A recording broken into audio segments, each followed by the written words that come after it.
con el tema de las muestras, entonces tuve que cambiar de electrolito soporte un par de veces. Entonces, fíjense en esto que ustedes ven acá.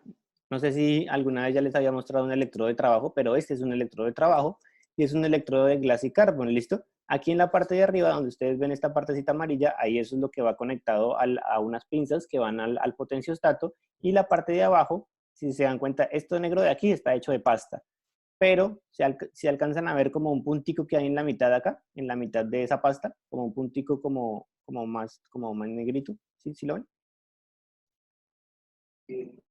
¿Un punto como qué? Un puntico al final del electrodo, que es un puntico como un circulito ahí. ¿Sí? Acá. Sí, profe. En el centro, ¿sí? Sí, sí, sí, en el centro.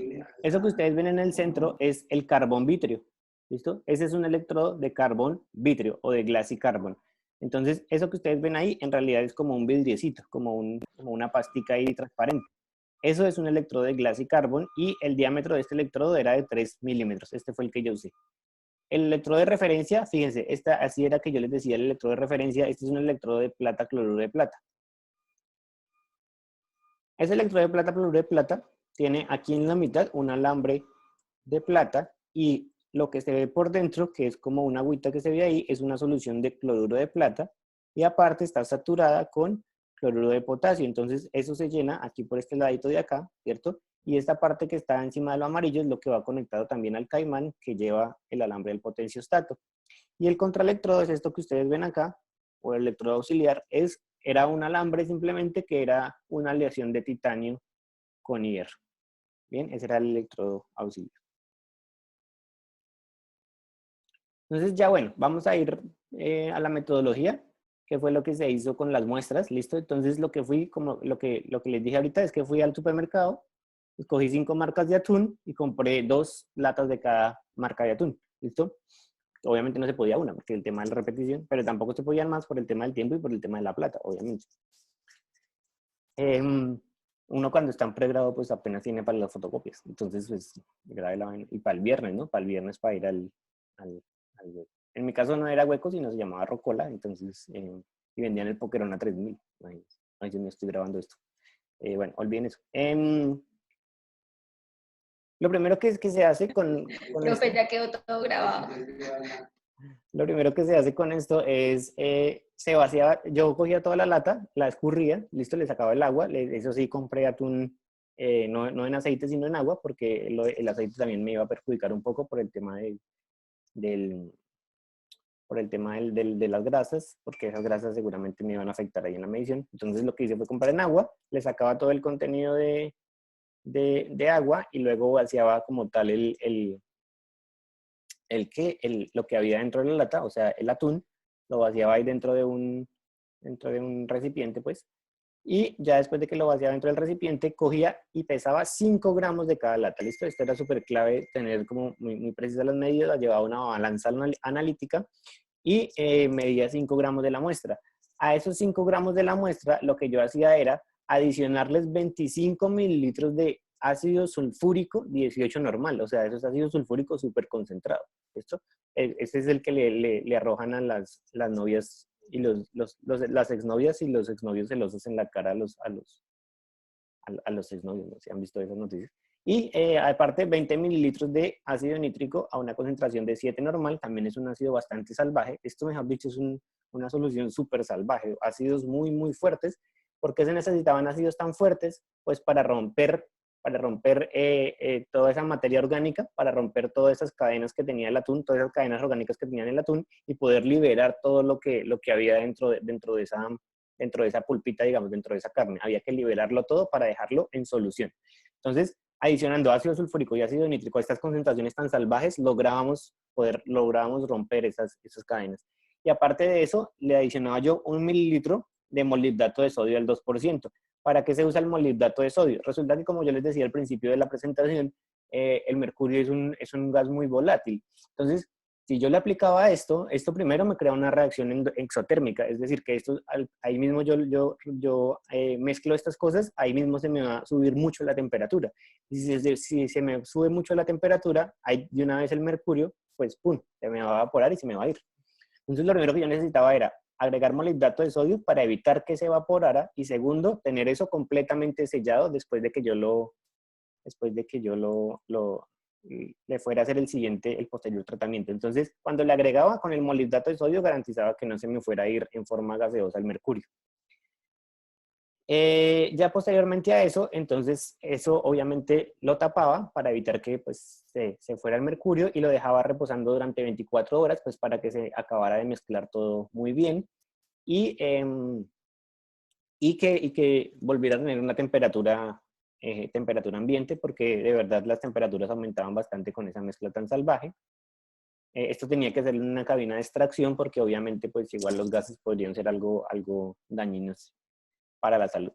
Después, lo que hice fue, lo que me quedó ahí, lo llevé a unos frascos de ámbar, que tenía unos frascos de ámbar con su tapita, y eso lo llevé al baño María a 98 grados durante 2 horas, ¿listo? Obviamente para que la materia orgánica acabara de descomponerse y todo eso se acabara digamos, de liberar.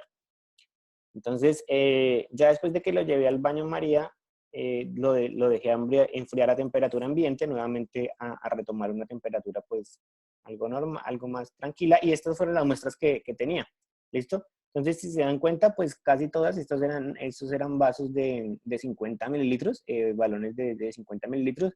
Hay algunos que están más bajitos que otros, entonces lo que se hace después simplemente es aforar para que todos queden con la misma cantidad de agua, con el mismo volumen de agua, que eran 50 mililitros. Obviamente esto se hace con agua desionizada. Ya posteriormente a esto, entonces se toma bueno, entonces posterior a esto, posterior a esto, esas muestras las llevé a medir al potenciostato, pero entonces aquí me ocurrió un problema muy grande. Y era, primero, ese electrolito soporte. ¿Cuál era el electrolito soporte? Pues el ácido nítrico y un poquito de ácido sulfúrico. O sea, la misma mezcla en las que yo hice la digestión, porque eso se llama hacer una digestión. O sea, la misma mezcla con la que hice el tratamiento del atún, tenía que ser la misma mezcla para el electrolito soporte. Así que en mi electrolito soporte yo tenía ácido nítrico y ácido sulfúrico. Y entonces cuando uno hacía la voltametría daba, o sea, a medida que uno iba haciendo el barrido, se elevaba mucho la corriente. Entonces, digamos que no quedaba una línea así tan recta como la que ustedes veían antes, sino que quedaba así como inclinada. Entonces, digamos que eso fue un problema muy grande, demasiado grande, porque los picos no daban bien. Aún teníamos una cantidad muy grande de materia orgánica, y esa materia orgánica, cuando ustedes tienen materia orgánica en la muestra, la materia orgánica se pega al electrodo de trabajo y lo pasiva, es decir, no permite el paso de corriente. Entonces, eso fue un problema muy grande, sufrimos mucho. Aparte de eso, probamos a ver cambiando el electrodo de trabajo. Entonces, lo que hicimos después fue hacer un electrodo de película de oro. Entonces, sobre el electrodo de trabajo, lo que hicimos fue crear una película de oro y tratar de medir así.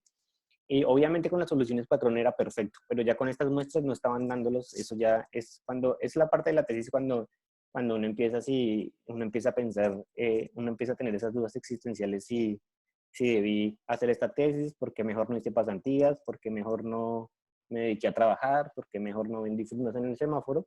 Pero bueno, ya después de esta crisis existencial que tuve más o menos en diciembre, retorné al laboratorio. Esto lo estaba haciendo yo en la Universidad Nacional. Retorné al laboratorio y pues se nos ocurrió una gran idea con algunos profesores que yo estaba trabajando, y fue tomar una alícuota de estas muestras y llevarla a ácido perclórico. ¿Por qué ácido perclórico? Porque el ácido perclórico es uno de los oxidantes más fuertes. Entonces, lo que nos iba a ayudar el ácido perclórico es a terminar de oxidar todo el resto de materia orgánica que hubiese podido existir dentro de las muestras. Entonces, de estos 50 mililitros tomamos 5 y los llevamos a 50 con ácido perclórico.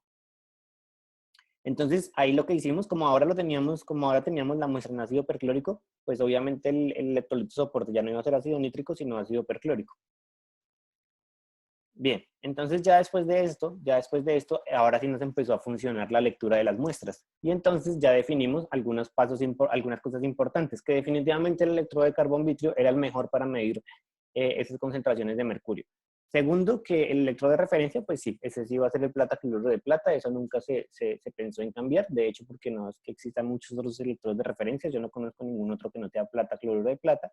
El electrodo auxiliar nos estaba funcionando perfecto también. que el electrolito soporte evidentemente era mucho mejor el ácido perclórico porque terminaba de oxidar toda la materia orgánica presente en las muestras.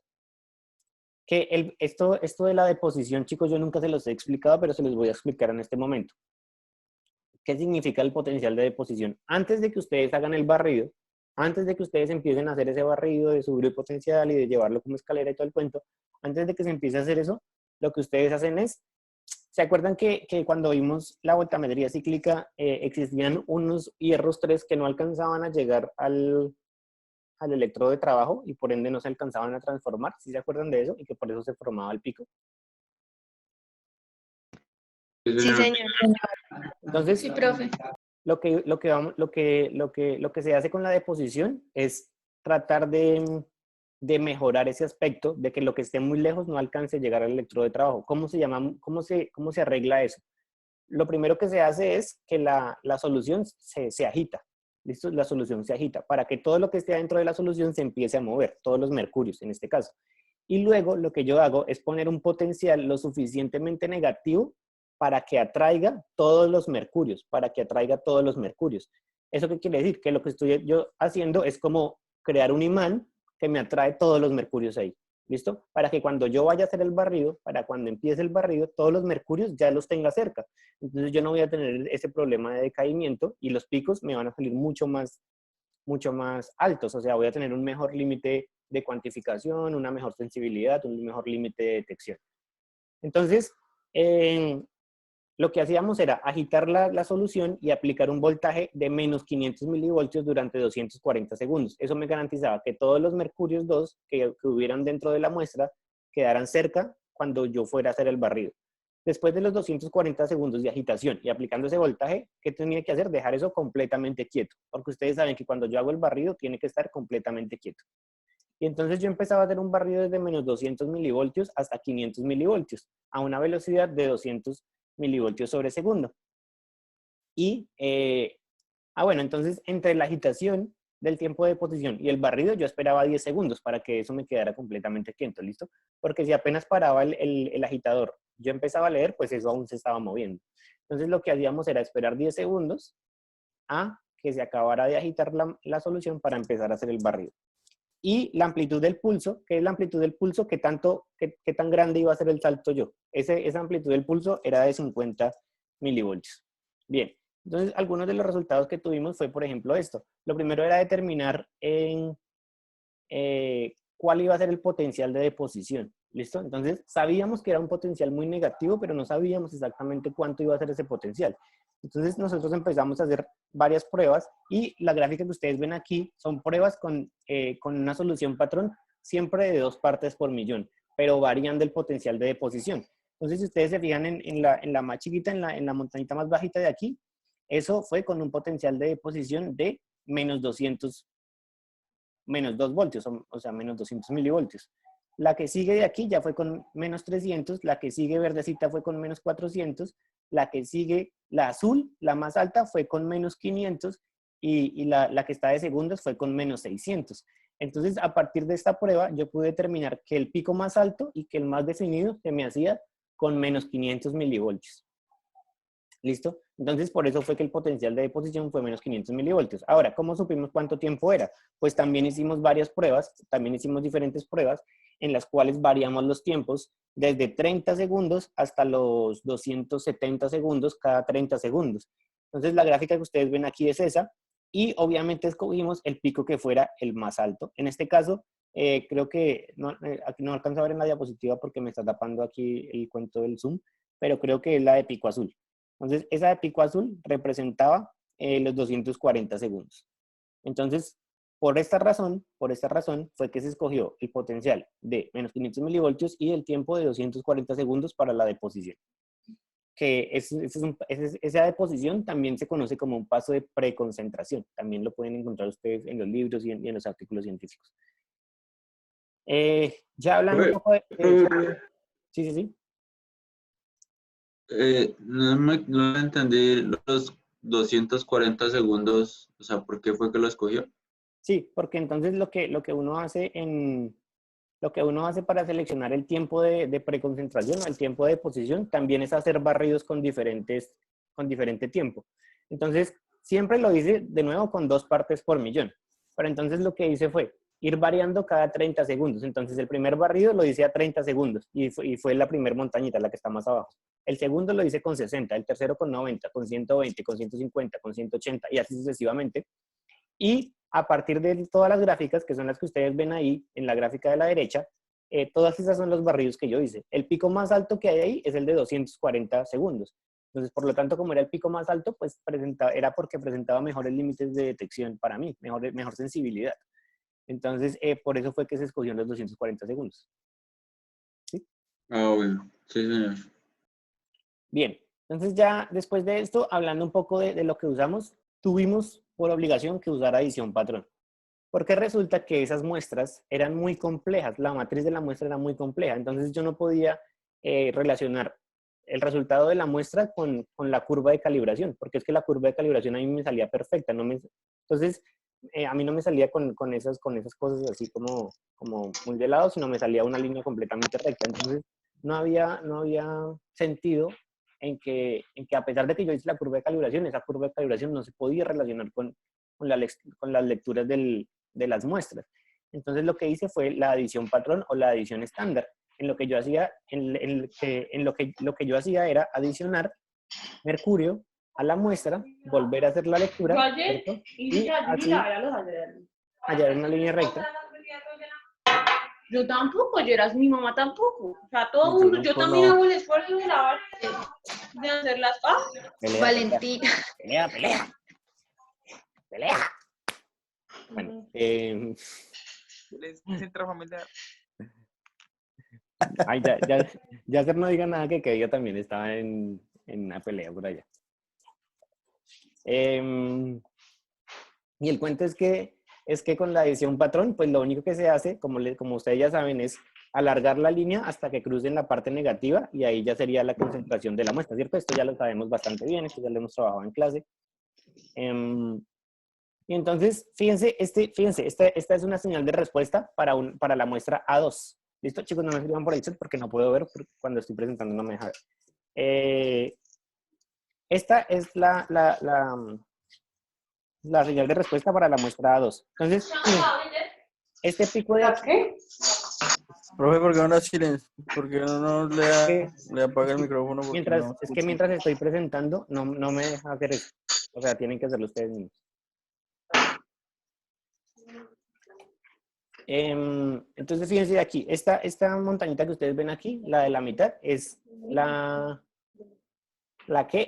el pico del mercurio, Pero quiero que puse esta gráfica porque también quería que se dieran cuenta de lo siguiente.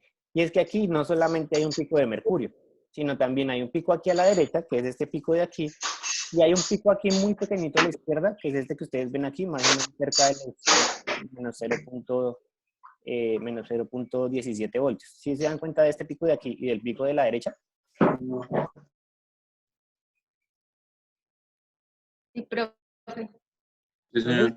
Resulta que eso indica que esa muestra de ese atún no solamente tenía mercurio, que evidentemente mercurio era lo que más tenía, sino que aparte tenía otras 2 sustancias electroactivas, que yo, sin estar seguro, sino por los voltajes a los que se dio el pico, este acá y este aquí, uno podría pensar que este de aquí, el chiquitico, es un pico de cromo y el de aquí es un pico de plomo. Habría que hacer el estudio para corroborar esa información, pero uno así como a ojo de buen cubero podría pensar que es el de la izquierda es cromo y el de la derecha es plomo. Profe, Pero, una pregunta. sí. Digamos, ahí con esas nociones, digamos que usted dice que puede haber cromo y puede haber plomo, para saber si es verdad, habría que cambiar lo que usted mencionó al inicio de los electrolitos y los electrodos y la forma en la que se preserva la muestra. Sí, seguramente habría que cambiarlo porque necesitamos hacer una configuración de la celda que sea más sensible para medir el plomo o el cromo, o sea, dependiendo de lo que uno quiera medir.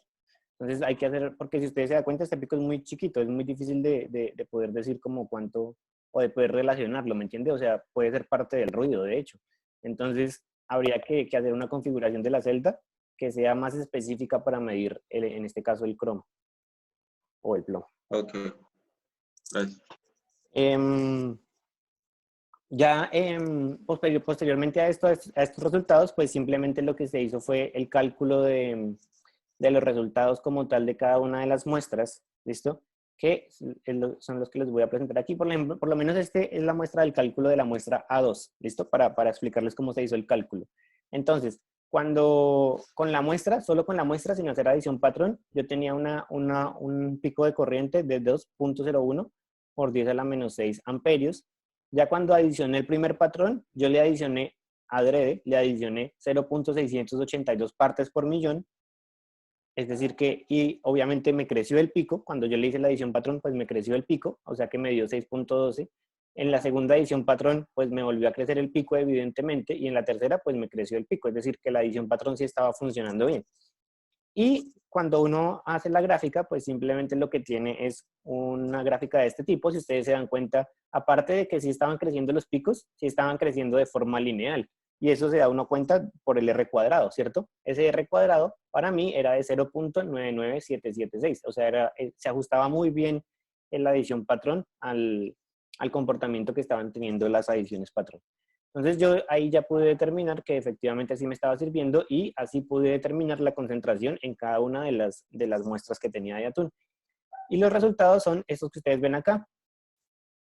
Yo, obviamente, por cuestiones legales, yo no podía hablar de las marcas de atún porque si no, pues podía ser acreedor a una hermosa demanda de alguna de estas marcas, ¿no? Porque obviamente eso incurre en difamación de marcas.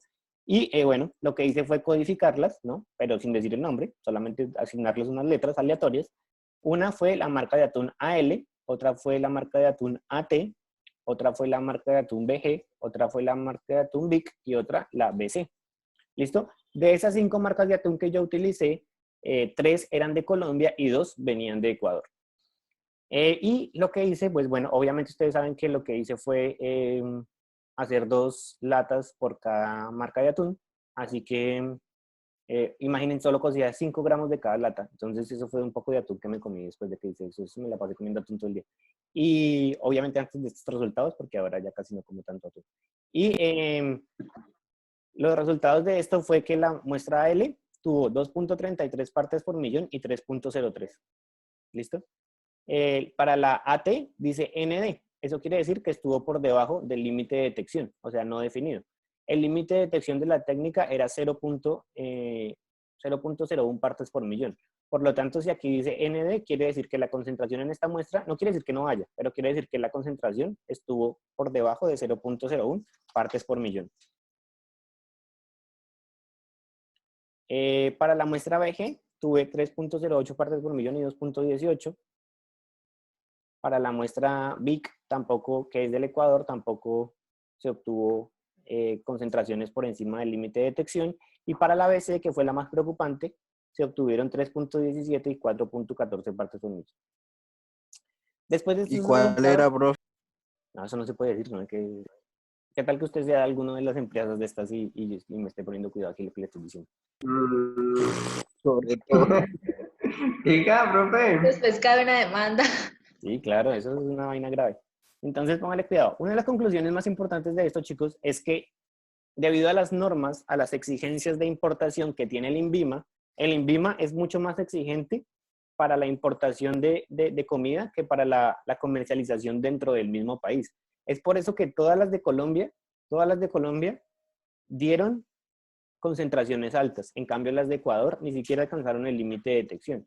Eso también se puede deber a que en Ecuador, obviamente, si uno va a exportar algo, pues exporta lo mejor que tiene, ¿me entienden? O sea, si uno tiene 5 pollos y tiene 3 pollos pirocos horribles, pues no son los que va a exportar. Usted exporta los 2 pollos que son bonitos y que tienen más peso y de todo, ¿no?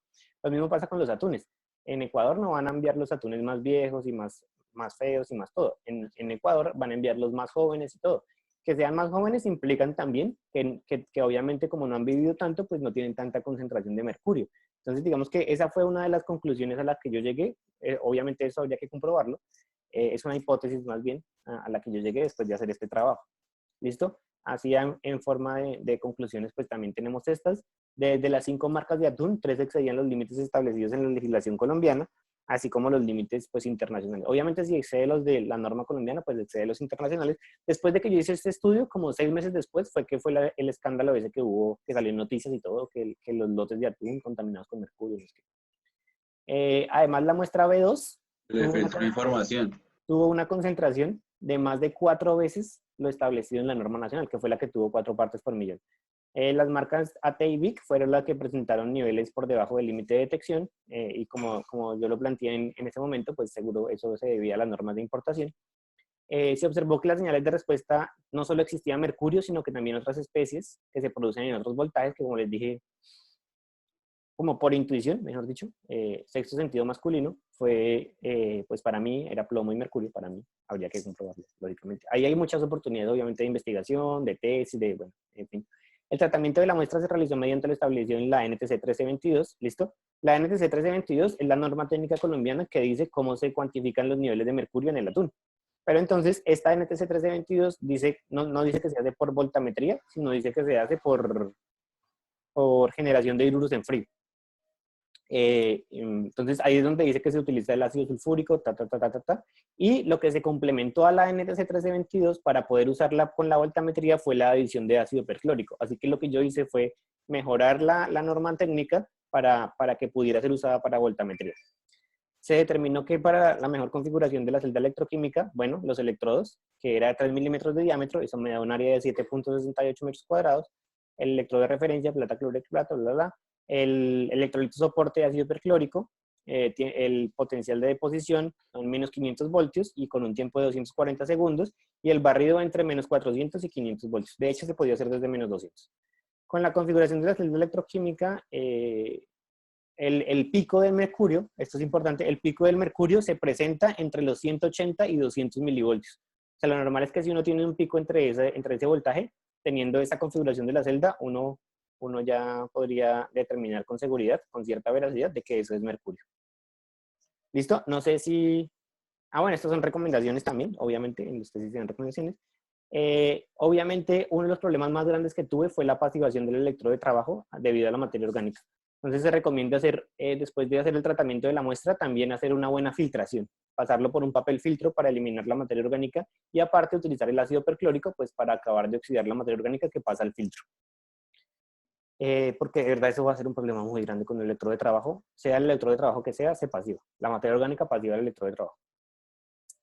Al observar las señales de respuesta obtenidas y cómo se presentan diferentes picos de oxidación a través del barrido, es recomendable realizar otros estudios complementarios con diferentes metales pesados, que puedan afectar también la salud de los consumidores. También se recomienda un mayor control al INVIMA, porque el INVIMA hace una muestra de atún por lote, y eso es una locura, porque por lote son como 10.000 latas. Como se puede observar en el estudio y en otros realizados en el país, o sea, yo no fui el primero que hallé esto, o sea, yo no fui el primero que dije como los niveles de mercurio en el atún están sobrepasando los límites. Esto ya alguien más lo había dicho, y después de que yo lo dije, salió en las noticias y se sigue presentando seguramente. Esta es alguna bibliografía que usé para mi trabajo, y no sé si tengan preguntas. Profe, en cuanto al límite de detección, o sea, ¿mejoró en cuánto? O sea, ¿mejoró el límite de detección con respecto al método de la NTC? ¿O... Sí, el límite de la NTC nos habla de que puede determinar concentraciones de más o menos 0.1 partes por millón, y la mía era 10 veces más grande, o sea que era de 0.01 partes por millón. Aparte de que es mucho más, rápido y mucho menos costoso que obviamente la generación de hidruros en frío.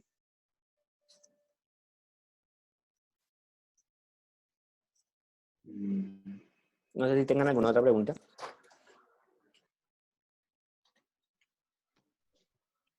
No, ¿Sí? profe. ¿Qué tal? ¿Muy aburrido? ¿Sí les gustó? ¿Chévere? No, chévere. En cuanto a la pasivación, ¿es como si aislara el electrodo? Sí, lo que pasa es que cuando Sí. usted empieza a hacer circular el voltaje, lo que hace la materia orgánica es que impide que ese voltaje nade, ¿me entiende? Entonces lo que hace es evitar la corriente faradaica, o sea, evita que exista corriente dentro de la solución. Entonces, obviamente, ese es un problema muy grande y que se pasive el electrodo más porque la materia orgánica se empieza a pegar al electrodo de trabajo. ¿Cuánto fue el presupuesto de mi proyecto? A ver, esto fue más como una vivencia y más para contarles lo que les espera a ustedes en el desarrollo de su trabajo, llámese pasantía o llámese trabajo de grado. Me preguntan Angie sobre todo el electrodo de oro. Bueno, ya les cuento. Resulta que en la universidad, en ese tiempo, y aún no existe un potenciostato, es decir, no existe el aparato con el que se hace ese estudio. Y tampoco existía en ese tiempo, tampoco existía la cámara de extracción de gases. Así que ni podía hacer la digestión de las muestras, ni podía hacer la medición. Entonces ahí me tocó como empezar a hablar como en otras universidades, hablar con otros profesores de otras universidades, tratar de buscar contactos para poder hacer las cosas. Entonces, la digestión de estas muestras yo la hice en la universidad, ¿dónde la hice? En la Manuela Beltrán, en la Universidad Manuela Beltrán, y la Universidad Manuela Beltrán queda como en una montaña por allá arriba. Entonces, bueno, por allá me tocó ir a llevar las muestras, allá hice la digestión. Luego de eso, me tocó comprar una neverita y andaba yo como un vendedor de Bonais por todo lado. Y en esa neverita empaqué mis muestras ya en los frascos de ámbar. Uy, Michelle, se puso bravo el perro. Ya como tal, en esas neveritas,